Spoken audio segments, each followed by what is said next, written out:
I'd like to see if there's anybody here that would like to introduce themselves. I got just introduced. I would like to see if there's anybody here that would like to introduce yourself. Could you please stand? Aloha, my name is Devin Hampton. I am fluent in both English and Spanish. I love raising chickens. I'm a wizard in Excel, and I'm happy to be here. Okay, can you come up, Devin? I'm going to give you two things. This is my prized thing that I brought from Korea. These are like the best thing ever. And for those people sitting around, Devin, you need to enjoy these. These are called hebaragi. These are chocolate-covered sunflower seeds. And I'm telling you, they're the best thing you're going to put in your mouth. Really good. And I'm going to give you a crisp $2 bill for good luck. Thank you. If you were actually to ask me who would have stood up, I would have probably picked Devin as one of the ones that would stood up first. Every one of you had the same opportunity to become unequal. You had the equal opportunity to become unequal. But you chose not to. For whatever reason, you chose not to. Because I didn't ask you to do a math problem. I didn't ask you to do something really hard. I just asked you to introduce yourself. And most of you would not. So they asked me to do a leadership. What would I say for my leadership story? And I actually prepared 3 different talks. None of which I'm going to give to you. I learned something when I happened to serve as a mission president, or in the mission presidency as a counselor. And Elder Walker, he's now emeritus status, and Elder Walker said, PJ, he called me 6 weeks before a conference that we were going to have, and he says, I need you to prepare a talk on fast offerings and tithing and donations. And I need you to prepare that to speak for 45 minutes. And when a general authority asks you to do something, the answer is yes, sir. And so he called me up about 3 weeks later, about 3 weeks before the conference, and he says, PJ, are you prepared to speak? And that's when I caught what he was saying. He wasn't saying, did you prepare a talk? He said, are you prepared to speak? And I thought, dang, I better get prepared to speak. And so I then really started to prepare to speak. And we get to the conference. Later at the conference, I'm not sure what that's happening there. Later at the conference, they introduced me, and once again, I got 45 minutes to speak. That's a long time to speak, especially in front of a general authority. And I'm standing up to go give my talk after the song, introduction. I go up. And he grabs my coat and he pulls me down. And he says, PJ, they don't need to hear about tithing and fast offerings. They need to hear about how to be a better mother and a father and a parent and prepare leaders in the church. Okay. And so I had the time it was about here, from here to here, to prepare a 45-minute talk. But once again, he didn't ask me to prepare a talk. What did he ask me to prepare? To speak.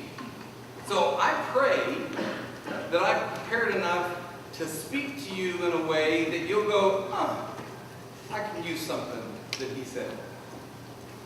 I'm going to show you one of the fun things that I have in my office that I really enjoy. It's these. It's a magnet. And I enjoy magnets because like attracts like. People that you're like, you normally attract. If you're outgoing and fun and like to have fun and adventurous, look around. Those are the kind of friends you attract.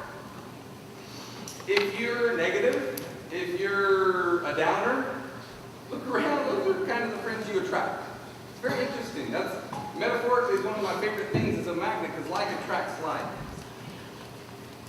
I have a few things that I'm going to share with you in terms of my life. And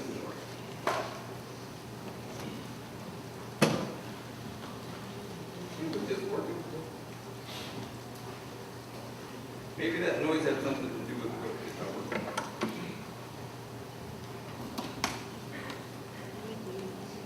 I'm going to let you figure it out and not waste any time.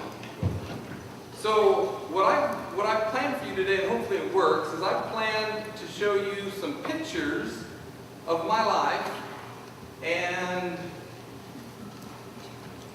what's influencing my life. And we'll start with my beautiful wife.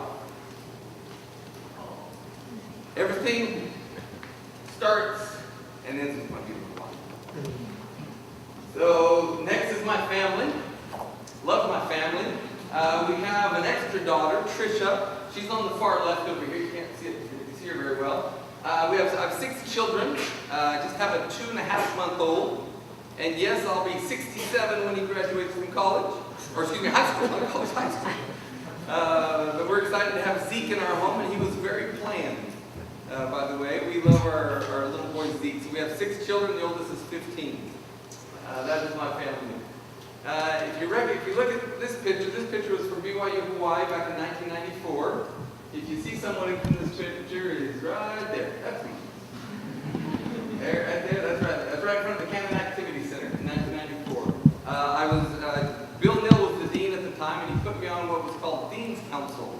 So I actually sat there with the deans. I was the only student, and I was on the Dean's Council when I was a student.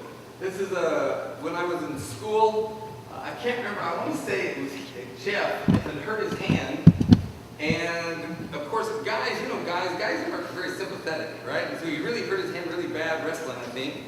And so we all made fun of him and put these things for sympathy and making fun of him. So these are all the roommates. This is what was called the Canoe House. It was the 3rd house from Temple Beach. It's no longer a student house, but it was a fun student house back in the day. That's me. That's kind of what was my MO after I was taking between 19 and 24 credits. You had to have super duper permission to take over 21 credits. And I had 2 to 3 jobs. I was paying for school, so I know very well where you were at and what you're doing here. This is me at graduation in 1994, so I actually did graduate here. This is a sign that I saw with my wife in an airport that means a lot to me. Because a lot of what you're based on is your background and what you come from.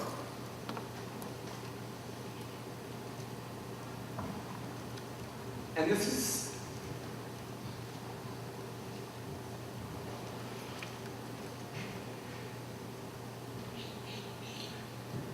I thought I was all done crying when I made this, but I'm not done crying.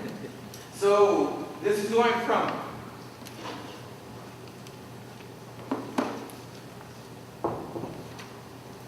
There's a great scripture that tells what I think. As for my own strength, I'm not much. But as for the strength of my Heavenly Father and my Heavenly Parents, I can do everything. And it all started with them. This is the image that I have of my dad. He worked hard. He taught me a few things. I was 11 years old, giving a talk in primary, and I was up there. We were actually meeting in the basement of a Baptist chapel. Get that? Mormons being in the basement of a Baptist chapel. We were the foundation. And I was giving a talk. That's when primary, by the way, was on Tuesdays. Primary used to be on Tuesdays for y'all that didn't know that.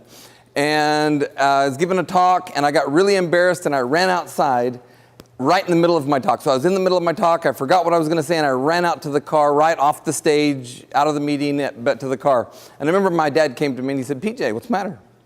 "I'm embarrassed." And I was crying like a lot worse than I am now. "Oh, I'm so embarrassed. I'm sorry," because I forgot what I was going to say in my talk. And he goes, "PJ," and he said 2 words I'll never forget. He says, "It's no biggie. No biggie. It's not a big deal."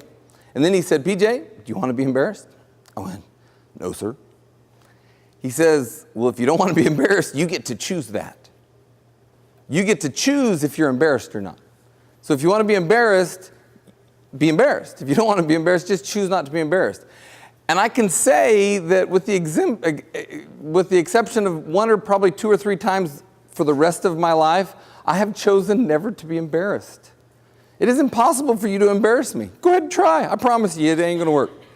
I do not get embarrassed because I just choose not to get embarrassed. It's like being offended. I choose not to be offended. My sister, another one of my mentors, she said, PJ, people don't intend to offend you. 99% of the time you're offended. Nobody woke up that morning and think, I'm going to offend PJ today. Nothing's planned. Don't be offended. You get to choose not to be offended. So I appreciated that. This is my beautiful mama. She taught me some really cool things. My beautiful mom and dad, their first date was their honeymoon.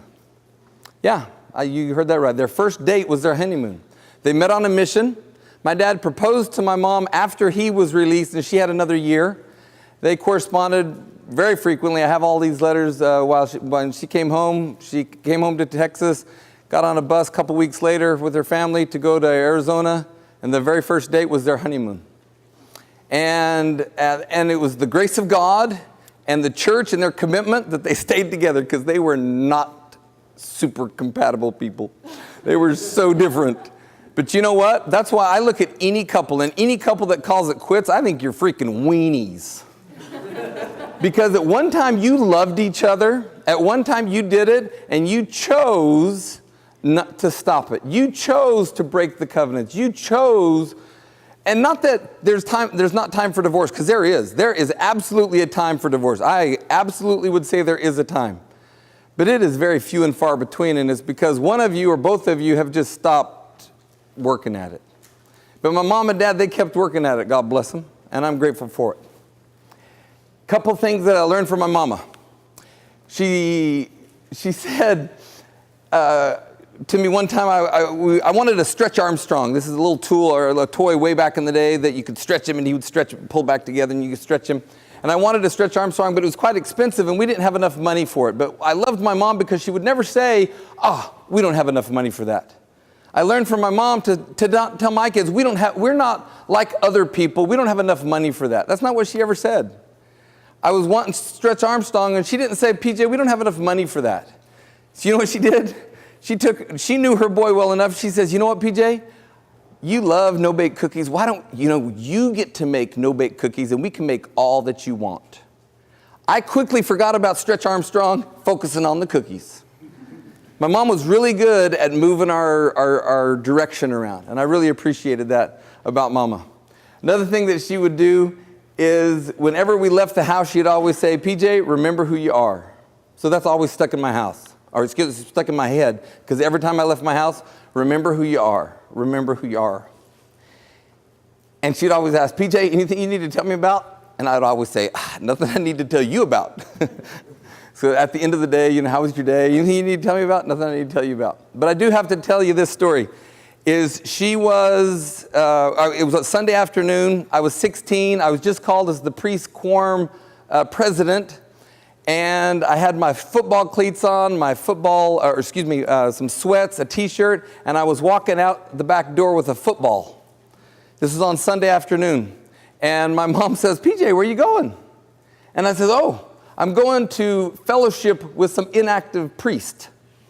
I was doing my job. I'm going to go fellowship with some inactive priest. And she goes, okay. And so I leave. I come back, I'm scuffed up, scratched up. We play tackle football out in the field. It's fun time, great time. Come back, and with my football and cleats, and I walk back in. She goes, PJ, how was it? Oh, it was great. I told them all about how we were fellowshipping. And she asked, she says, what were you doing? Oh, we were playing football and this, and what happened? And I told her some more specifics about some explicitives and things that were said, Anyway, she just, I'll never forget, she leans back in the chair she was in, she goes, PJ, you went there for what? Oh, to be a good influence. And she says, PJ, who's influencing who? I love my parents because they didn't go into these. My dad did lectures. My mom didn't lecture. My mom would just say things that you'd go, ouch, okay, sorry. Okay. I love my mama. These are my brothers and sisters. There's 8 of us total. We do have a foster sister that I consider my sister. She's Big Phoebe. And then I have 6 blood siblings. There's 7 blood siblings. And you can Google one of my brothers, actually 2 of my brothers. One of them, if you Google Mormon boxing bishop, you'll see this brother, Mormon boxing bishop. He was a bishop and he won the world championship amateur boxing championship 3 times while he was a bishop.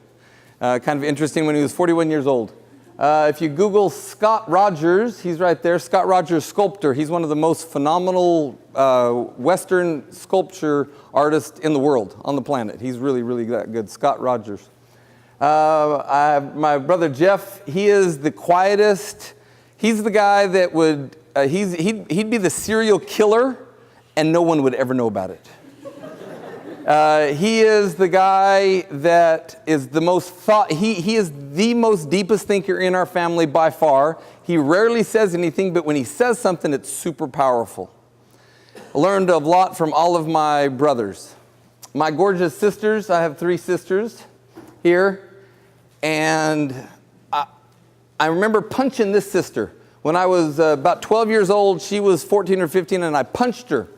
And I'll never forget, she held me down, she got me down and held me down and slapped and slapped and hit, slapped and slapped. And she says, "You never again hit a woman." Did you know, ever since that day, I would never be physical with a woman again in my whole life. In fact, if I ever am just like playing around with my wife and we're kind of messing around, I won't grab her hand. I'll circle her hand, but I won't grab it. Because I do not want to hurt a woman. That impacted my life forever. So, brethren, just take for me and don't have to go through that. Just never, never, ever touch a woman. Great experiences from my sisters. This is a picture of my father, actually about 30 minutes after he passed. So,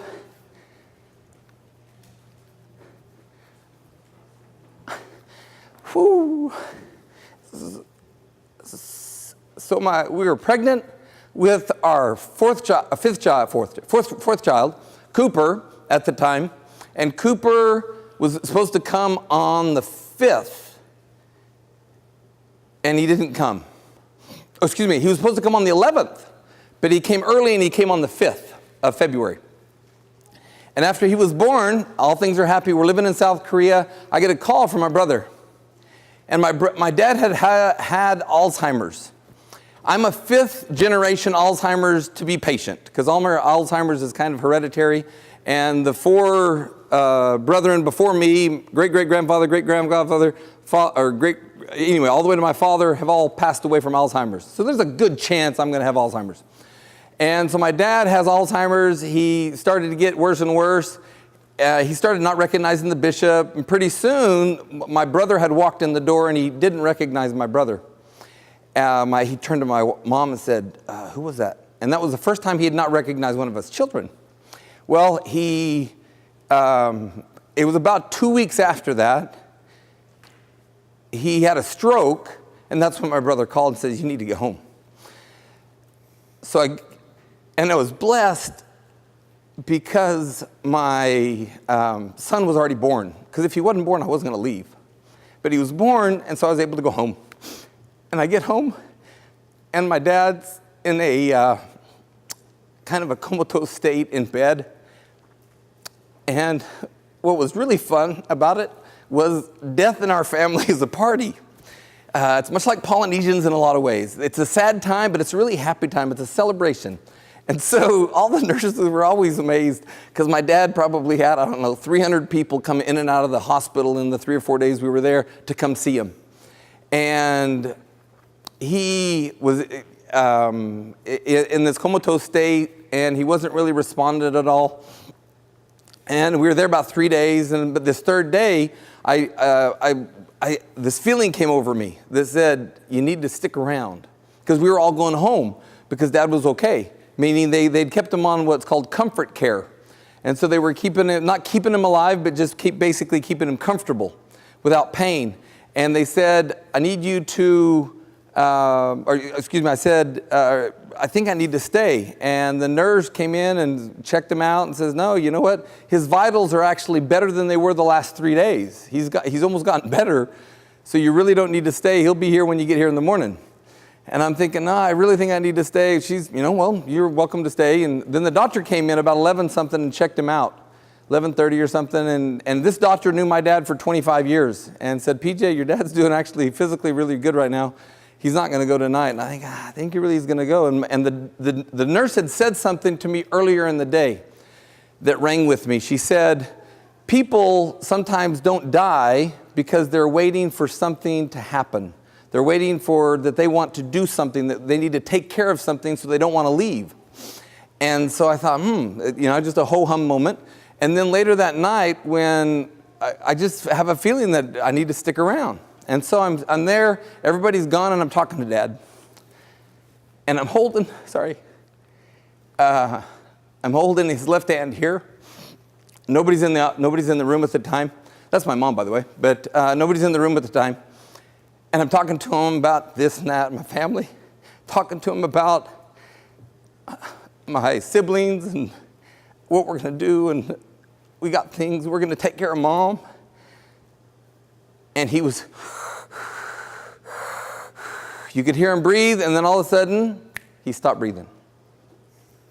And I'll tell you, it was one of the coolest moments in my life, I promise you. I would put it up there with watching one of my children being born. I think the veil was very thin, and immediately the thought came to me. What is important? It's the legacy my dad left behind and the people he influenced. Well, if you want to know my leadership story, that's what it's about. What legacy am I leaving behind? And what influence am I having on my wife on a daily basis? I tell people the most important decision you'll ever make in your life is who you marry, when you marry him, and where you marry him. The second most important decision you'll make in your life, you make it every day, is how you treat that person that you chose to marry. The most important one is who you marry, where you marry him, and how you marry him, at what time, where in the temple. And then the second choice you make is you choose how you choose to treat that person every day for the rest of your life. Going a little earlier, I'm 8 years old. I was a little fat kid. This is one of my skinnier pictures. I was a fat kid. No lie, my brother used to say, when PJ sits around the house, he sits around the house. He would say, PJ, we had a dog, and PJ sat on his tail, and we had a dog called that dog Beaver. When he played flag football, he had to have two belts tied together. And it was true, but my brother always made sure I had two different colored belts, So everybody knows two belts. Anyway, I was fat. My brother used to say when he would lay down or stand up, he was the same height. And I was very uncoordinated. I was not your most coordinated person on the planet. I'll never forget, trying to hit the ball, and Dad comes out, and I'm like, oh, I'm so embarrassed because I couldn't even hit the ball, trying to hit it like this. And he goes, PJ, you should be a pitcher. Nobody can. If you can't hit your ball, nobody can. I had a father that was ultimate motivator. He was the consummate motivator. This is a picture of me back in the day. I think it's crazy. I grew up in an era where I was, 10, 12, 14 years old and had access to any automatic weapon you wanted. I literally carried guns, across the highway when I was 13, 14 years old. I just think, oh my gosh, I would never let my kid do that now. But that's growing up in the South, in the country, that's we were. So I was about 12 years old. I was fat, uncoordinated. I was the last person to ever get chosen on the schoolyard team, right? Okay, PJ, we'll take you. That's kind of the way PJ was. I was about 12 years old, and my dad did something. When I was 12, he took a little piece of white paper like this, and he wrote, "I am a winner" on it. And he took it and he put it up on the top of above my bed on the ceiling. I'm a winner. And he says, PJ, every time you see this, I want you to read it aloud. Everybody read it aloud, please. Yeah, he wanted me to do that. When I was 12 years old, I did not want to do that. And he'd say, PJ, I need you to read it. Yes, sir, Dad. And I'd never read it. PJ, are you reading it? No, sir. PJ, I need you to read it. Okay, I'm a winner. And being the smart aleck little kid, you know that you are. And because I wasn't reading it above my bed, he would put it, before we walked down our stairs, because I was on the second floor, he put here, here, and here. So it was 3 other places he put it just so I would see it, and he wanted me to read it because he knew about my leadership story. My dad, one time I said, Dad, we were out in the field one time at our house, and I said, Dad, if I could become half the man you are, I will consider myself a success. My dad whipped just right away. He says, PJ, if you don't become twice the man I am, I'll be a failure. And that's truly what I even think about my students. If my students don't become way better than me, then I'm doing something wrong. Any story that I tell you, anything that I tell you about how great PJ is, it's not about how great PJ is. Hopefully what I can tell you will either motivate you, inspire you to be better than I am. My whole mission is to, what can I do to help someone be a little bit happier? If people say, what's your goal in life? It's to, what can I do to make my wife, my children first, and then anybody around me just a little bit happier? And hopefully you're happier for the eternities. So I'm a winner. So what happened to this little fat, uncoordinated guy that couldn't hit a ball is pretty soon I started to change the way I think. You are where you are and what you are because of the dominating thoughts that occupy your mind. You are where you are and what you are because of the dominating thoughts that occupy your mind. This is something that was drilled into my head by my parents. PJ, if you want to be great, you be great. If you don't want to be great, you're right there too. If you think you can or you think you can't, you're right. You are where you are and what you are because of the dominating thoughts that occupy your mind. So, did I tell you I have a beautiful wife? I have a beautiful wife.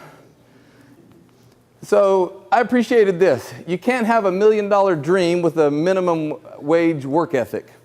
So I was 13 years old. I was almost turning 14.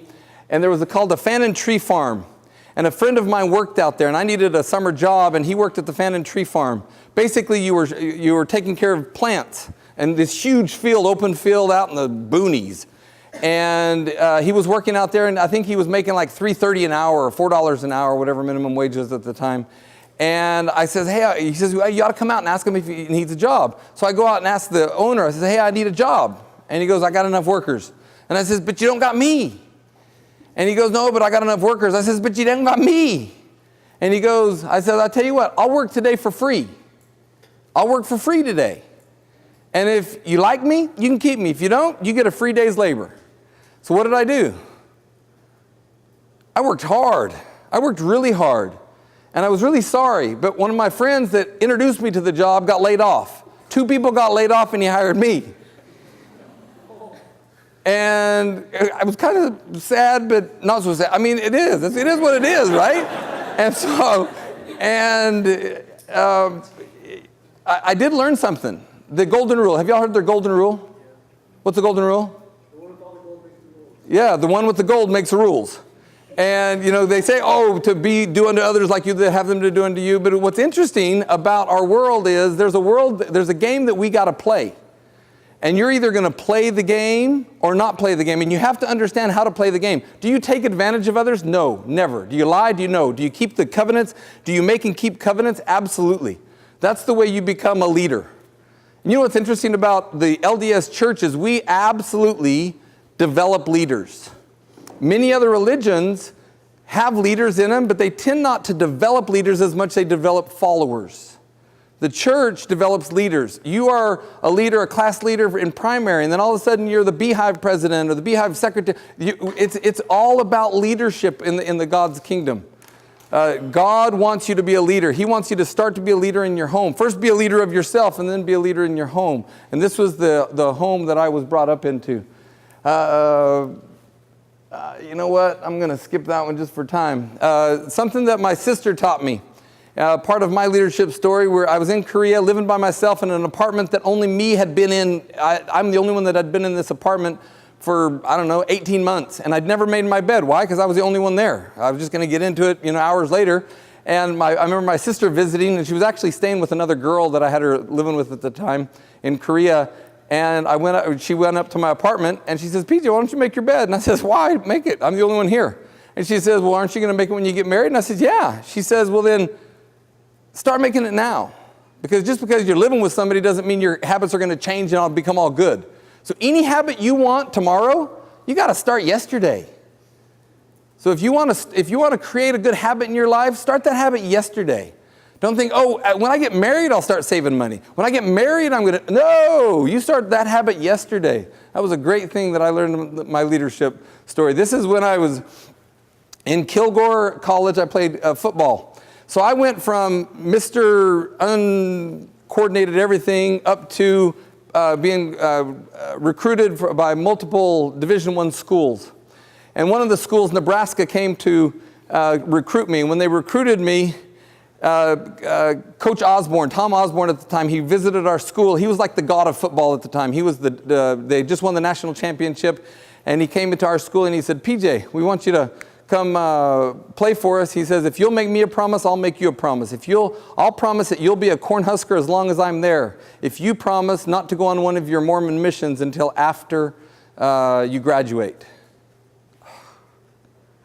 It was the happiest and worst day of my life right there. Bam, bam.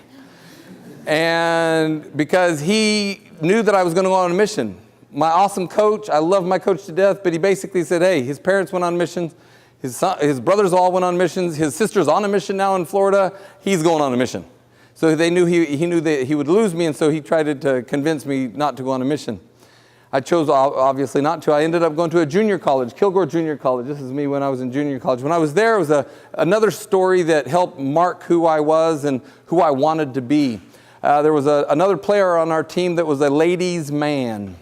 Our apartments were all open the doors to the outside where we lived as athletes. And he had, to be nice, he did not obey the law of chastity often. And he, pretty crude. And I remember one time I was in the locker room and I was kind of worried about the whole garment thing because it was after my mission. And I remember right when I was there and I had dropped my drawers, to change, this guy comes right in my face and he gets really close up in my face and he goes, Pete, and he didn't, I guess he knew my name at the time, but he said, I don't want you to hear anything about your blankety blank blank church, your blankety blank blank mission, your blankety, just went off on me, just accosted me right here on my face. And I knew our coach, if we ever fought as a teammate, he would kick us off. He didn't care who started it. On the football field you could, but outside the football field, if any fighting, you would be kicked off the team, whoever was involved, regardless of who started it. But knowing that, I'm just like, not holding back, not doing anything. He's right here. Nothing happened. Everybody's just waiting for a fight to happen. Nothing happens. And then he was a linebacker. I was a center. If you know football, centers and quarterbacks, they go at each other all the time. And for the rest of the season, we were going at each other extra hard during practice. We did not like each other.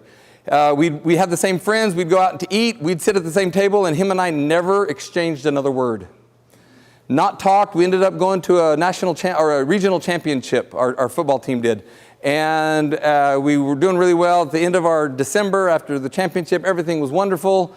I'll never forget, he comes up to me and he says, PJ, can I talk to you? Once again, these are the first words from him to me since accosting me and swearing and cussing me out in the locker room. And he comes up to me and he says, PJ, he says, can we go into your apartment? I'm like, let me grab a stick, because this boy was a big boy, right? This guy ended up playing in the National Football League for about 13 years. He retired with Seattle, so really great athlete. Anyway, we go into my apartment. I'm thinking, what am I going to do, And he goes, PJ, I just wanted you to know that I wish I could live my life like you live yours. I wish I could live my life like you live yours. I was the only non-member, of course, football player there. I was one of 2 or 3 members in the whole school. And I lived the way that he said, I wish I could live my life like you live yours. I knew I'd run out of time. I had the opportunity to do a lot of stuff in South Korea. One of them was to be on TV a lot. About 15 years, I probably did 200 or 300 TV shows. I'm not sure if this is going to pull up or not. It's not pulling up. Anyway, if you Google YouTube, PJ Rogers, you'll see an interview. And there's a clip on there in the first 3 or 4 minutes. It has kind of some of the things that I did. I was very, very blessed to be very, very famous in Korea. I had the opportunity to literally be on TV shows. I would go to events and I'd just walk in because I was famous. When you're famous, there's lots of perks.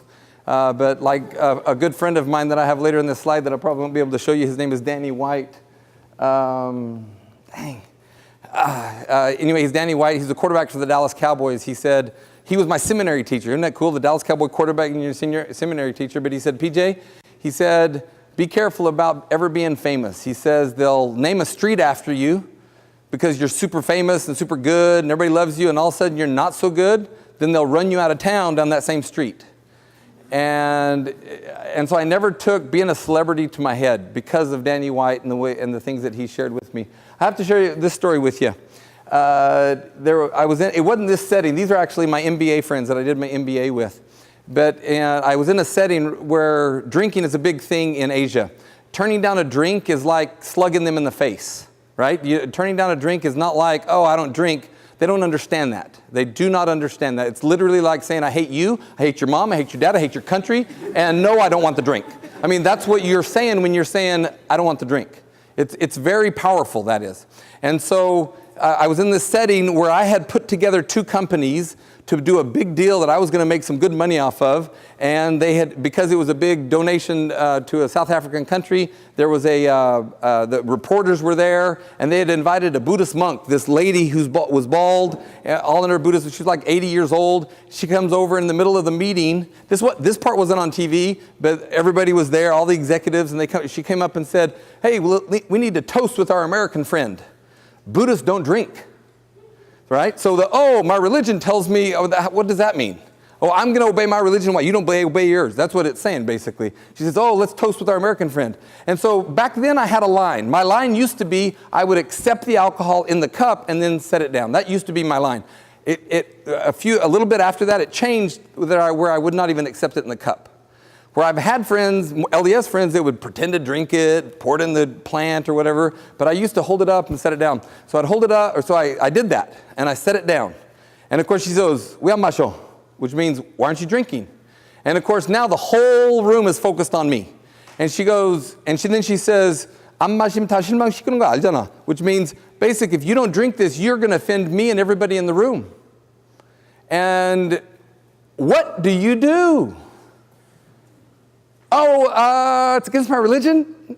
Well, she said, it's against mine too. That didn't help, right? What do you say?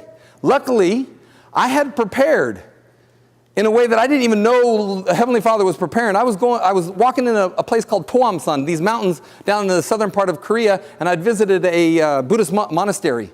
And I was there, and they says, hey, why don't you live with us? And I lived with them for 28 days straight. Wasn't prepared, had one pair of garments that I washed every day. But I did everything Buddhists did for 28 days. The greatest experience ever learning about Buddhism. I bowed the 100 times they did, counted the yumju, the beads that they have. I did everything. I learned so much about Buddhism. And so I'm in this moment later, a month and a half later, doing this, having this experience, and the Spirit, which I call your unfair advantage. You know, you want to be a leader? Follow the Spirit. The Spirit will help you be a leader. The unfair advantage told me what I remembered, and I told her, I said, right there, once again, this all happened in like 3 seconds, right? Everything goes, and you just have to do something, because you can't go, hold on, let me think about that. You got to answer. And so I told her, I said, if I drink this, I've made covenants with my parents, with my God in heaven, and with my dead grandparents. She goes, oh, because they worship their ancestry. That connected with her. So, and she knows that I don't want to offend my dead grandparents. And luckily they were dead.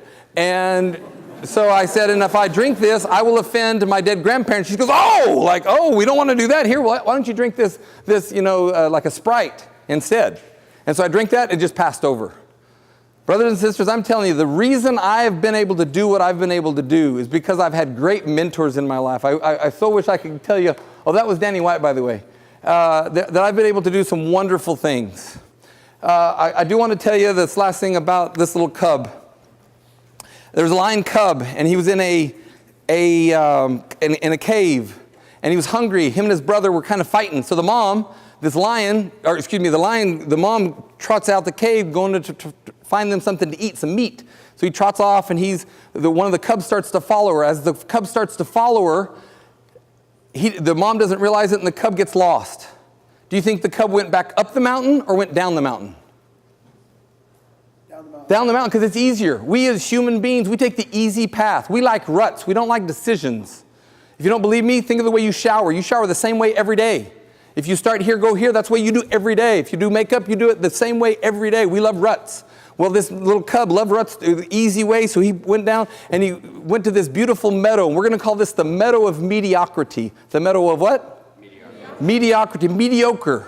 Just the also-rans, what my dad called them. And he said, and he reaches the Meadow of Mediocrity, and he sees this little herd of sheep. And we're going to call this the herd of don't dare sheep. The herd of what? Don't dare sheep. These sheep don't stretch out. They don't try to do better. They just they don't dare. They don't dare to stretch out and be different. And he saw them and he rubbed them. They're fuzzy. He's fuzzy. I guess this is where I should be.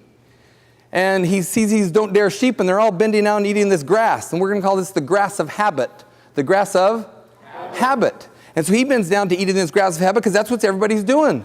And he tastes it. That's bitter to him. He's a carnivore, man. He doesn't like grass. He spits it out and thinks, this is not for me. So he starts to wander off. As he's wandering off, there's a sheep herder. We're going to call him the attitude herder. The what? Attitude herder. And he has a staff which we're going to call the stick of our conditions. The stick of condition. And he herds this cub back into the don't dare sheep. And as he herds him back into the don't dare sheep, he begins to eat the grass of habit, wanders off, and he gets herded back in because of his attitude. And pretty soon he becomes a full-grown lion. Now, but everybody's not scared of him because he's kind of grown up with him. He's just one of the herd of don't dare sheep.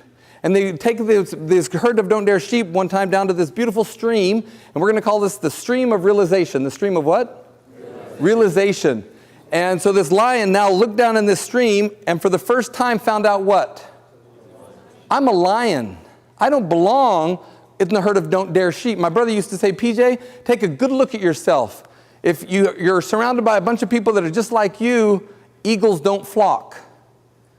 And he said, and so this lion lets out this tremendous roar and he scares the sheep and the sheep herder goes scattering with his attitude and he crawls back up and walks back up, and as he reaches the top of the mountain, he says, I will never again wander in the meadow of mediocrity and eat grass with the sheep. I was born to live at the crest of the hill. I was born to eat meat. Brothers and sisters, I promise you that you were created to be your own leader. I don't think I'm better than anyone. I just want to be the greatest PJ. I want to live at the crest of my hill. And I would challenge you to live at the crest of yours, and that you be your leader. That you will do what your Creator has designed you to be. Because I promise it's awesome. And you'll figure that out as you grow older with the wonderful mentors in my life, the wonderful parents, the wonderful influences, and most of all, you listen to the unfair advantage, which I call the Spirit. You are all blessed with the unfair advantage. You have an unfair advantage. And I say that in the name of Jesus Christ. Amen.